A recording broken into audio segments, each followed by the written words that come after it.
संगी कांवर सजाए के हर हर महादेव गावत मन लारा माय के। सुल्तानगंज ले जल भर देव तेर धाम जाबो, बैद्यनाथ बाबा के दर्शन भाग जगाबो। बोल बम जय शिव शंकर, देवघर धाम मम बरसत है भोले के अंजोर।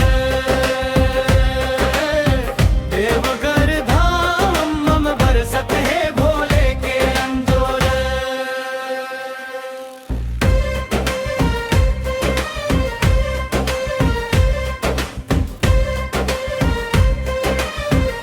केसरिया कपड़ा पहिरे कांधे कांवर भारी, भोला के भक्ति मंजूबे जवान नारी।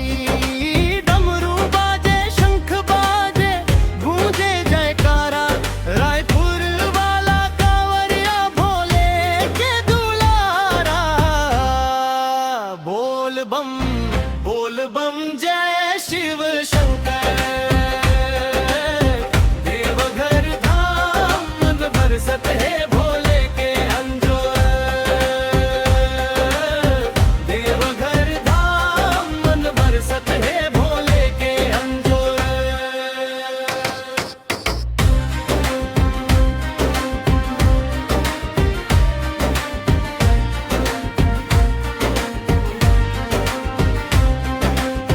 मन के मुराद पूरा कर